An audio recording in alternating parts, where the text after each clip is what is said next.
And on the 8th day, God looked down on his planned paradise and said, I need a caretaker. So God made a farmer.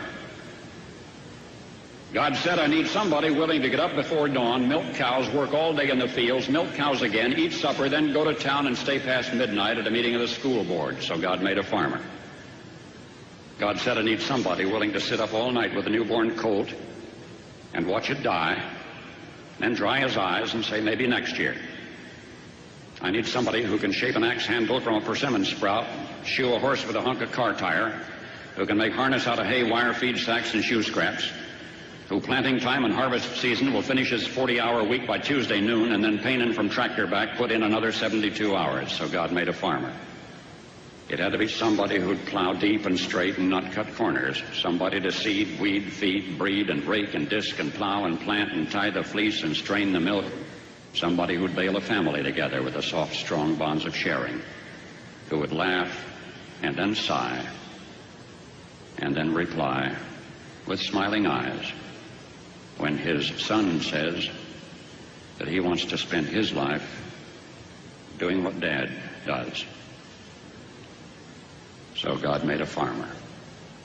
Welcome everyone to the studios today. We're here with Raymond Joyce, County Extension Agent from UGA. Raymond, thank you first of all again for what you do in the community, man. You are out there, you're helping people, even with a pandemic going on, and you social distance, Raymond, and yes, you take care of business. Whether it be over the phone, people sending in samples. I guess you still go out in certain situations. Mm-hmm. Right, we do. Well, thank you for having us, and yeah, we do. I mean, even with the pandemic, you know, we have continued on with many of our programs, and some of them, a lot of our programs are going virtual now. We're looking at more of that, and probably will continue that way for the extended future, depending on that. But yeah, it's been a great year, even with the pandemic, for things here in the county. You know, we've kind of stayed busy. We've seen an increase of people, homeowners particularly, gardening and new people gardening, and also food preservation, putting foods up and all. Even in our youth area with 4-H, we're still continuing to do things primarily online, virtual type things and online, where we've done a lot of things trying to keep the social distance, just like you and I here today in the studio.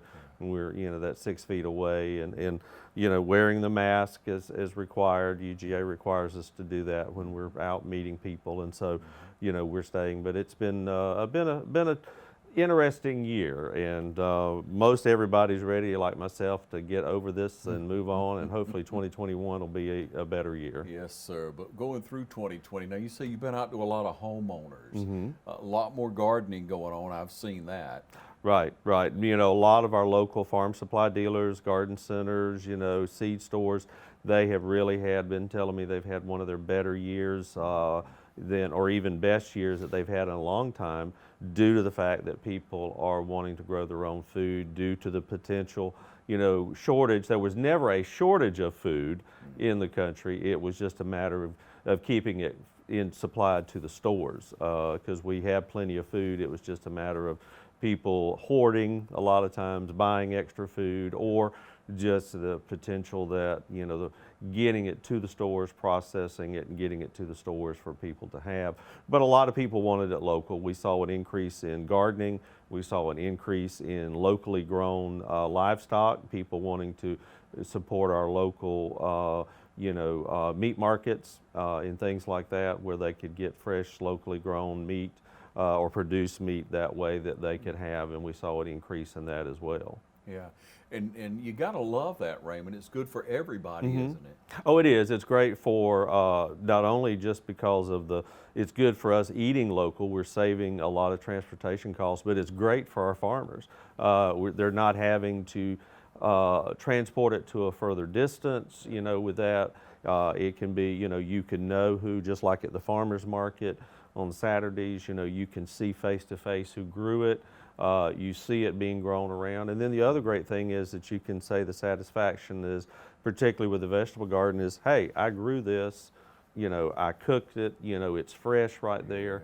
I can put it up for my family and for myself, later in the season through the winter, that way. So it gets us kind of back into that that agriculture field that we are for this particular area for it. And it's not just in Lawrence County that we saw that increase. We saw it across the state, and then we saw it nationally from talking with and reading various extension publications and updates. It was something that was across the country, that people wanting to grow their own food and having that. And we had seen that trend, but the pandemic kind of increased it even more.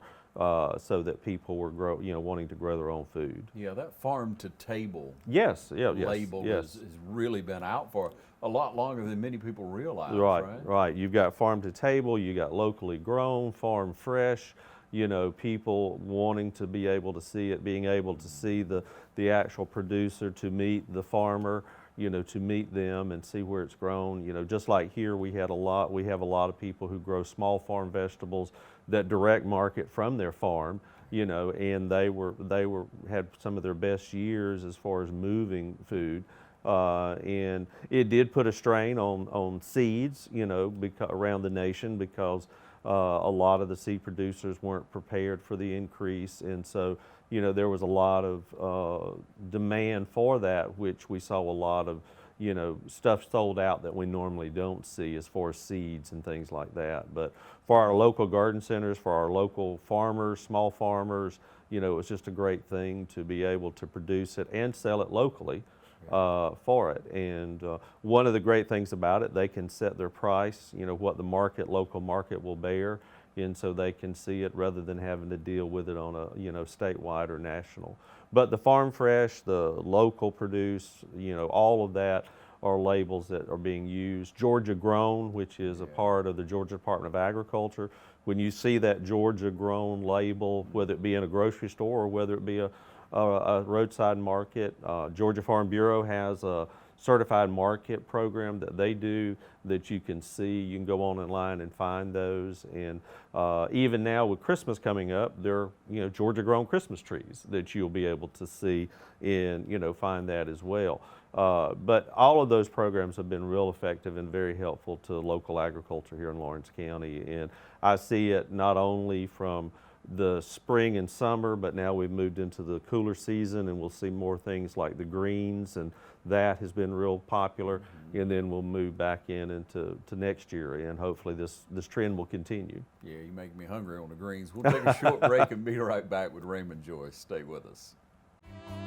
If you're in the market for affordable transportation, come into Dublin Auto Sales. Getting to work, school, or around town every day requires dependable transportation, and that's what you'll find at Dublin Auto Sales. We offer in-house financing too, so credit is never an issue. See Wayne Kemp or any of his friendly staff, Billy Topping, Alan Fields, and TJ DeRochi. Look for Dublin Auto Sales at 606 East Jackson Street and 511 North Jefferson, where you'll find a great deal. Dublin Auto Sales, affordable transportation you can count on.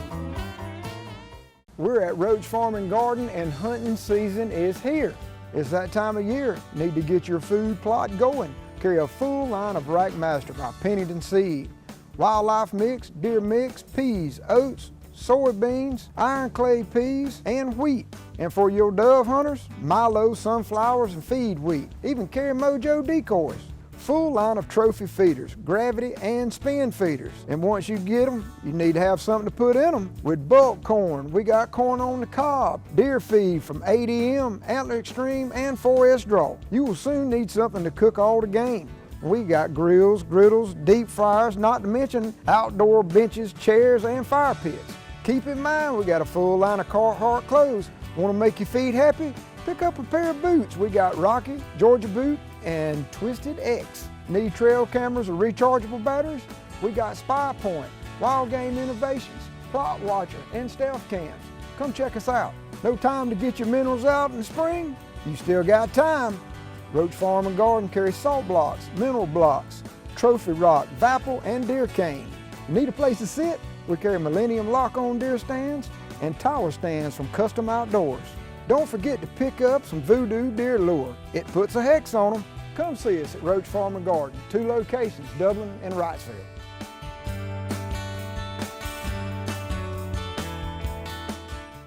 Raymond, we talk about growing vegetables at home, and you don't need a lot of room. You can do it in pots and things. Oh, you're right. Yes, you can do it in pots, containers. A lot of people are growing them. You know, I've even seen where people are actually growing them in the old plastic swimming pools you buy at the big box stores. You know, the kiddie pools. They're growing them in there. But you can grow them pretty much in any container. Again, full sun location. Poke a few holes in the bottom of the container so the water will drain out, and you can continue to do that in basically what we call successive planting. When you finish up with one vegetable type, you know, put some more in there of a different type, so you're always going. And a lot of things that's popular is growing lettuce, leaf lettuce. You know, so a lot of people will do that. But there are a lot of different ways you can grow. You don't need a lot of area to be. You can grow it in small containers, large containers. Yeah. So how does one find out that information? Can we go on the website and get some instruction? Right, you can contact me at the extension office here locally, at the local office. You can come by. We do have publications available. We do ask you to wear a mask inside and social distance, but we do have publications printed out. Or you can go online to our website.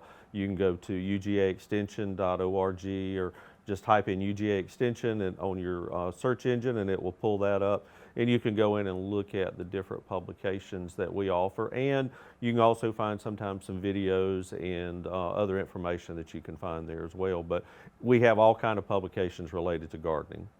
Gosh, Raymond, this time of year has always been a time where we got to get together for a farm appreciation luncheon. Yes. And with the situation going on, you've chosen, you and Georgia Farm Bureau Insurance chosen not to pursue that opportunity this year, but still we wanted you to come in and help us recognize how important ag is to Georgia. Right, right. And yes, as you mentioned, with the pandemic, it was just a choice between the Lawrence County Farm Bureau here, who is one of the sponsors, as well as ourselves, and the Women's Committee of the local Farm Bureau, and the various banks who, you know, provide support for the program. And it was just that, you know, with the situation that we have, the facility size and social distancing, that, you know, that we would hold off hopefully and come back in 2021. But yeah, farming is very important. Many people don't realize that it is the largest industry in the state.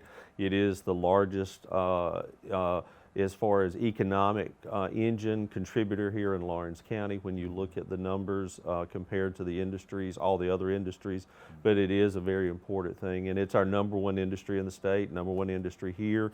In Georgia, it's about $73 billion as far as overall. Locally here, we do a survey. I do a survey every year, and in 2019, we estimated it was around $59 million here. And that's the farm gate value. That's what the value is at the farm.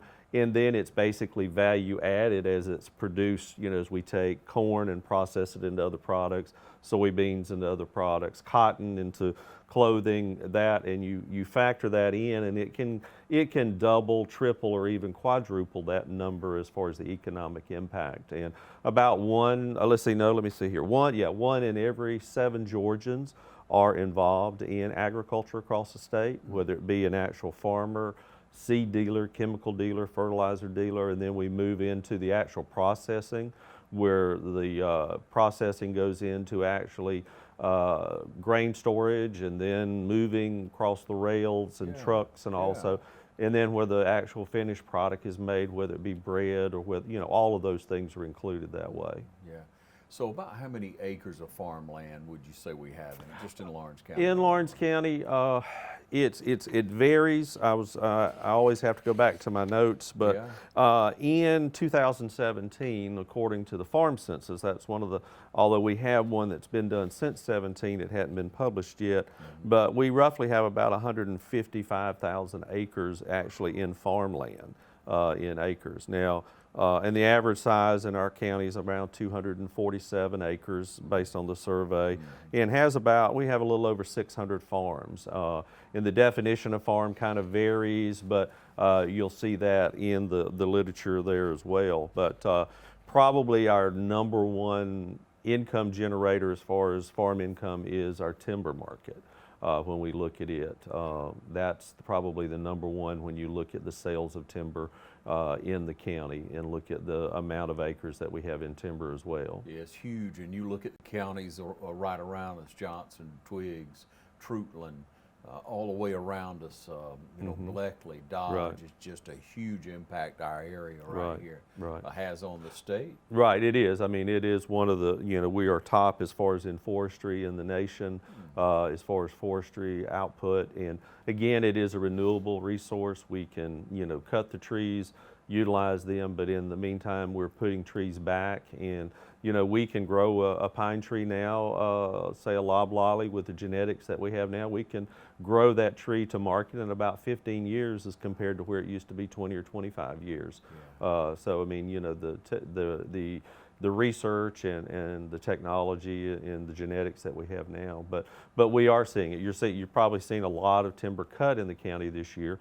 But again, right now is beginning the planting season for forestry. They're going back in and getting things ready, and you'll start seeing new trees going in as a renewable resource. Yeah, it's a real turn of investment for yes. people. 15 oh, yes. years. Yes, yeah. It's a long-term investment. I mean, you're putting out money initially. Yeah. You're not seeing any return on that probably for 15 years or so. Pine straw is very big in the county. You know, with our long leaf trees now that we have coming in production, pine straw is very big. A lot of our pine straw is used locally, but a lot of it is transported to the metro areas in the state as well as out of state as well. Some of our pine straw are shipped to other states in the country as well. So it's big, but it's not to take any away from our row crops or our livestock or you know, our hay or our poultry that we have here, and even our small vegetable and fruit producers. It's all, you know, it all comes together to make agriculture a big impact that way. Yeah, and the technology that we've seen come along for row crop farmers in recent years has just been incredible to me. Right. It has increased the yield in our farms. You know, our cotton, you know, we're producing more cotton, corn, soybeans, peanuts. We're producing more due to the technology, the genetics that we have now, and also the farmers are able to harvest better with the equipment that we have now. And, you know, from a lot of people don't think that technology is that involved in farming, but it is from the standpoint of seeds, you know, putting genetics within the seed to resist herbicides or to resist insects. And then the other side of it, the equipment that farmers are using now. They have precision farming using satellites to guide them in planting and harvesting. They can have on their harvesting equipment, they can see their yield as they're going across the field with yield monitors in their harvesting equipment, and basically taking that along with precision soil sampling, you know, getting it into grid sampling using the technology we have, and being able to do it. So a farmer is not only has to know a lot about the agronomy side of things, growing stuff, but they also have to know the technology side of things to be able to utilize that equipment. And our farmers here in Lawrence County have been open to that, and many are using that technology. Long way from a mule and a plow. Long way from that, right. I mean, they can go right back in using the same thing that we do in our cameras or in our cell phones. They can take that same disc and put it in their tractor, take it home, put it in their home computer, look at it, decide what they're going to do, and so it kind of gives them a good idea of what is going on, you know, with it, but the technology. Yeah, it's hard to manage what you can't measure. That's right. And they're measuring it constantly, so huge advancements that have been made. But Raymond, about how many years have you been doing the Farmer Appreciation Award? Well, I moved back here in Dublin in 1995, August of 95, and 95 was my first one. Now the program itself, the Farmer Appreciation Luncheon and the Farmer Appreciation events have been going on. We were trying to figure up years ago how many years it had been, but even back into Mr. J.D. Brown, back into that era when he was agent and Paul Riddle was agent, that program, the Farmer Appreciation, was going on at that time to recognize. And we're not the only county that does it. There are a lot of counties who recognize their farming community, you know, farmers and farm supply dealers. You know, it takes everybody, you know, from the farm supply dealer, the seed or fertilizer dealer, all the way up to the farmer. So all of that is appreciated, and the bankers and everything like that to get them involved. But it is an opportunity to recognize not only the history here in Lawrence County, because we've always grown food here in fiber here in Lawrence County, and to see it continue on and to grow that way. Yeah. But we've seen a reduction in the number of farmers because the farmers are able to produce more on more area, but also we're just not seeing the young people coming into it.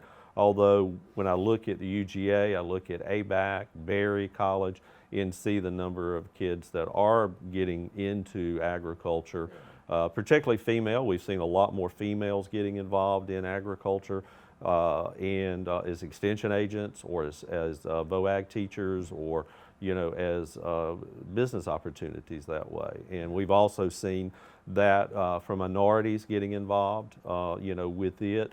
And so, I mean, it is something that, it has a broad spectrum of people involved in it. But it's just a way, we need to appreciate our farmers because without them, you and I would go hungry and we wouldn't have clothes and we wouldn't have a roof over our head. Yeah, for sure. Yeah. You mentioned how encouraging that is, first of all, Raymond, that so many young people are, coming around and minorities, people getting involved in it, because I know y'all keep track of those numbers. Right. And you wonder what's the next generation Mm-hmm. look like. But let's pause for a minute and think about when you mentioned Brown and Riddle, Mm-hmm. That conjures up a lot of good memories for people of help from UGA Mm-hmm. for decades. Right. And the program continues to grow, Raymond. UGA puts so much effort, so much money, resources into making sure that the ag industry continues to flourish in this state. Right. And it's a long history. I mean, Extension has been around since 1914. Our Congress at that time, U.S. Congress, passed the Smith-Lever Act, which created the Extension program. And prior to that, it was the land grant universities that were put in, and that's where UGA came about. Every state has a land grant university available, in their state. Each state was given so much land to form that, and UGA was it. Later on, after Extension, then the 1890 grant or program was developed, which was the 1890 legislature, which developed our traditionally black colleges, and particularly Fort Valley University. At that time, it was Fort Valley College. Now it's Fort Valley University. They are the 1890 program, which also has an extension program and a agriculture research program there as well. And that is in every state. And then we also have a Sea Grant extension program along the coast in Savannah and Brunswick. You will see the Sea Grant program, which helps with the saltwater agriculture that we say agriculture, but it is aquaculture. We see that with the industry. They're trying to build back the oyster industry in the state and other working with shrimpers and all that. So there are different levels, but throughout Georgia has had a strong history, not only at UGA, but Fort Valley State. And then with that, we do have Berry College, which has an agriculture program. We have Abraham Baldwin College as well. And even now, we have UGA. You can go to Tifton to the UGA campus there. We have a campus there, a satellite campus there, and at Griffin and in Athens. So, I mean, you can get an ag degree there. And many of our students and many of the agents that we've hired have gone through the program at UGA and at ABAC down there as well in there. And so we're seeing more and more people getting agriculture degrees. Many of our farmers, many of their kids, they're encouraging them to go back to go to school, get an ag degree, come back to the farm if they want to in that, or go into the ag area as well. And we have a lot of kids here that I know have watched them grow up that have gone into agriculture but didn't have an agriculture background, but chose to go into ag, at UGA or either at Tifton. Man, you're a wealth of knowledge well, and information, Raymond. Thank you so much. I run on sometimes, No, but I hope you all are enjoying this as much as I am. We'll take a short break and be right back. When the power's out, you're out of business. But with natural gas, with the City of Dublin, when the power's out, you can still cook on your gas stove or shower with your gas hot water heater or even fire up the grill. Plus save money every single day because natural gas costs half the price of electricity and propane. Start saving today with the City of Dublin Natural Gas. Call Brad Grimes at 277-5048 and you'll never be out of business with natural gas. Did you look in the media room? Oh, found it!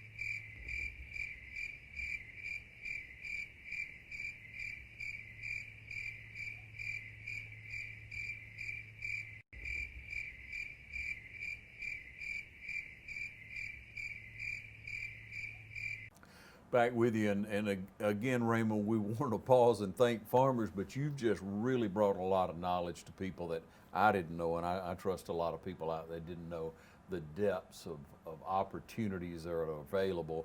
And really important to me, Raymond, and what you said, that you see young people going into ag, studying, and not having a background, not coming from the farm. Right.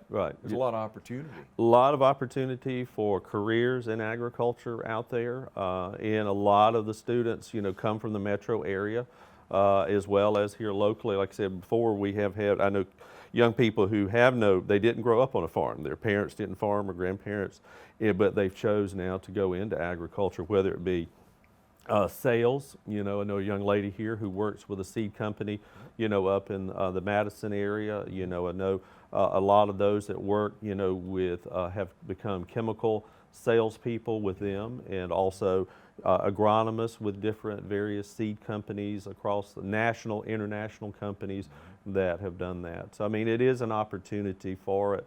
And there again, you see, from the legislature recognizes the importance of agriculture and have created, now they're teaching in some of the areas, and even here in Lawrence County, they're teaching agriculture, even into the lower grades, into the first grade K through, and those K through 4, K through 5 grades that way, to try to get kids, because it's like, things that you do in agriculture class in your classroom, if you took agriculture as a student, as you and I know I did, and I'm sure you did as well. But with that, it's some of the things that we use are the same things that we're learning down the hall in math or in science. We can use those same things in our agriculture side and our careers that we choose that way. Yeah. So many opportunities, ladies and gentlemen, to encourage young people to go into surprisingly very good opportunities. Oh yes, yeah, very good opportunities. I know of a young lady when I was in Statesboro who was one of our 4-H'ers. She did grow up on a farm, and she has done real well. She's now, she had moved up through a chemical representative, salesperson, moved all the way up to their corporate level. From there, from someone, in a rural community, that you can go through that. But it is it important? And, our farmers, through Extension, we're trying to educate them just as we're trying to educate the next generation. And we're taking the research from our research stations around. Closest to us is our Midville station and our Vidalia onion research farm and vegetable farm down outside of Toombs County down there. So we're doing real farm research, and then we also do on-farm research with farmers. And a lot of the farmers here have cooperatively worked with myself and researchers to put it on real farm to see if it really works. What we do in the research side, we want to see if it works in real life, and that's what Extension has a history of taking that and bringing it. So our farmers are always wanting to learn new things here in the county about how they can better their operation, increase their income, with higher yields and bringing higher income that way. Yeah. So Raymond, I've always wondered, what's the relationship and how does it work so successfully with Georgia Farm Bureau? Farm Bureau is the spokesperson for Georgia agriculture. You have 2 areas of Georgia Farm Bureau. You have the insurance side that most people know, but then you have the other side of it, which is a separate arm from Farm Bureau Insurance. They're sister groups, but they're separately in their function. The Georgia Farm Bureau Federation, is to actually promote Georgia agriculture, and that's what they do. They have the lobbyists who go to Atlanta, the lobbyists who go to Washington, D.C., and lobby for our farmers. And our farmers, along with ourselves, anybody can be a member of Georgia Farm Bureau and not buy their insurance, although they would encourage you to buy their insurance. But you can be, pay your dues yearly, and those dues go to many different things, but one of the primary things is to go to promote agriculture. And Georgia Farm Bureau does Ag in the Classroom, where they actually train the teachers to teach Ag in the classroom. They provide, locally here, they have provided books and also equipment to teachers to do agriculture work in their classrooms. So Farm Bureau basically has a lot of things that they do locally and around the state. But their number one thing is to promote agriculture, support it, look out for the farmer. And Zippy Dubal, who is the president of the National Farm Bureau, he was actually the Georgia Farm Bureau. He was a farmer who participated in farmer activities, was served on his local county board, and then went on up through the ranks there. But here locally, James Malone, who's the president of Georgia Farm Bureau, they meet when it's not COVID related. They generally meet monthly to discuss the needs of agriculture and the needs of what's going on and to promote agriculture. But there's a board that serves with Farm Bureau to promote that. Well, we talk about the community coming together for farm appreciation, and again, we want to do this show, ladies and gentlemen, to recognize the farmers, to take our hats off and to show appreciation. But through the years, Raymond, we've had the opportunity to interview people. We've had Heath Taylor come out in recent years, interview different people. You've interviewed different people. But if you would now, through the years, you've had different speakers, and there's been some opportunities to really share. But how do you feel about whenever you're able to show that progress? Because some years aren't as profitable. They're not as good due to weather conditions or what have you. And then there's years that have excelled. So in looking back over that time from like 95 when you first came, just recollect with us, have most years been favorable? Most years have been favorable. I mean, there's been years that due to drought, dry weather is our biggest thing. Most of our farmers, or I shouldn't say most, but many of our farmers now have, over the years, since I came in 1995, we've seen an increase in irrigation systems. That is, you can't really grow a crop with total irrigation. You really need that rainfall to come in. It's more of a supplement type thing. But with that, to kind of even those years out, they're looking at the years with irrigation to help. They're also looking, a lot of our technology, our seed from genetics now are more drought resistant. So they, we've seen that change over the years. But it's been up and down. I mean, we had hurricane, if you remember back, I think 18, we had the hurricane, which caused a lot of damage across the state, and particularly here. We lost a lot of cotton. Cotton was ready to harvest, and it got blown out on the ground, and you can't pick that up with the equipment we have. So we have seen that. Last year was dry, particularly just a real close one. And the being with that is that we have seen with the fact, like last year in April and May, we were in the 100 degrees almost, dry. We got rain, and then in September, October of last year, we wound up dry again. So we see that fluctuation, but the market, farmers face not only weather, they face the weather every year. They basically gamble to put that seed in the ground and pray that it will come up and produce a crop and that they can harvest and will get a good price at the end of the year for that. But they face the weather. We've seen weather go up and down, hot, dry, cold, hot. We've seen other things, market variations. In my career, we have seen, and we probably won't ever see again in my lifetime, $2 a pound cotton one year. We had that. Now cotton is, 60, 70 cents. And, so you see that variation in the pricing of things. This year has been interesting because we were kind of with the COVID, people think that farming stopped, but farming continued. I mean, cows have to be milked, cows have to be fed, chickens have to be fed. You have to continue your row crop because that's how a person generates their income. So they continued on while many other industries had to close or reduce operations.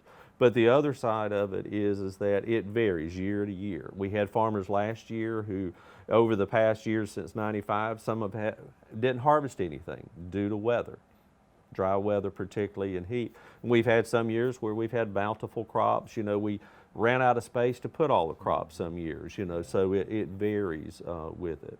But people need to be thankful of what people do.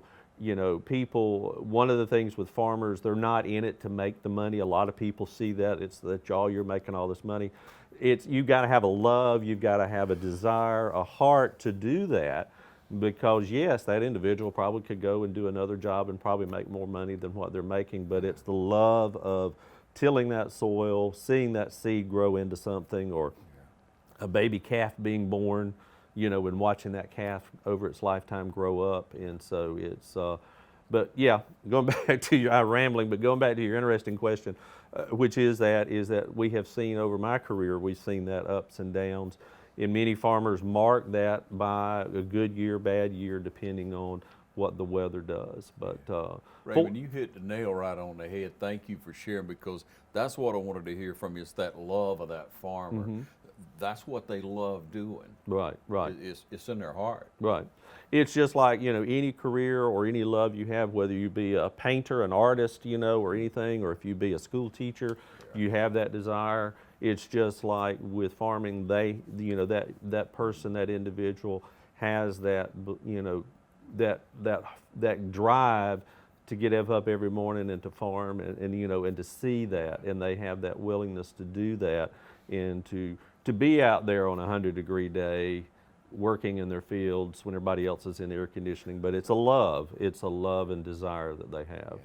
So Raymond, since we don't have an opportunity to have the appreciation luncheon, I just wanted you to wrap the show up today with maybe a Thanksgiving statement to our farmers. Well, with our farmers, I think, you know, first to the community, you know, we need to appreciate our farmers and to say thank you to them when they see them. They may have a neighbor, they may have a relative or a friend who's in the farming community, to say to them, thank you for what you do, I appreciate it. And also across the nation, appreciate what farmers do every day. And then also the farmers are thankful for the opportunity to be able to farm, you know, and to be a part of it. And we all need to be thankful for the food, the fiber, you know, all the things. If you look at even the fuel that we put in our car, part of that fuel comes from a farm. So we need to be thankful of agriculture, to remember it is the #1 industry in Georgia, and it is something that farmers are taking care of that land, because, you know, many people say, oh, they're abusing the land, but they're not. That land is just like a factory. That's their factory, so they're going to take care of it the best they can. So we need to be thankful to our farmers. We need to be thankful that, as I always say every year at the Farmer Appreciation, one is to be thankful, but also remember, we eat the cheapest of any country in the world. We have the most plentiful food. Even though you may have been seen earlier that food wasn't in the grocery store, it's not because there was a shortage, it's because of just getting it to the market through the processing programs, through the plants, I should say.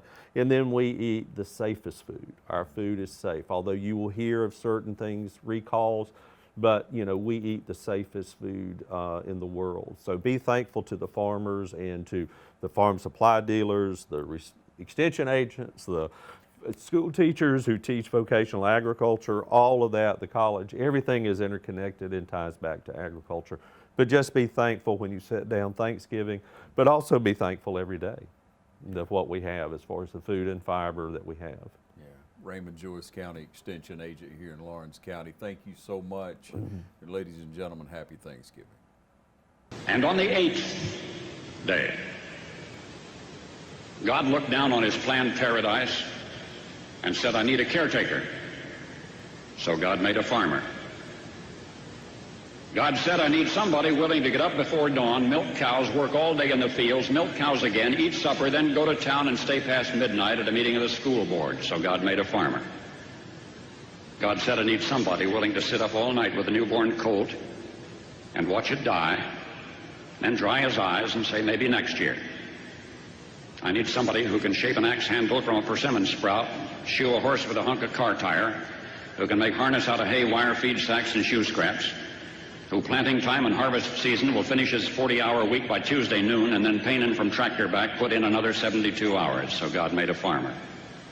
It had to be somebody who'd plow deep and straight and not cut corners, somebody to seed, weed, feed, breed, and rake and disc and plow and plant and tie the fleece and strain the milk, somebody who'd bale a family together with the soft, strong bonds of sharing, who would laugh and then sigh, and then reply with smiling eyes when his son says that he wants to spend his life doing what Dad does. So God made a farmer.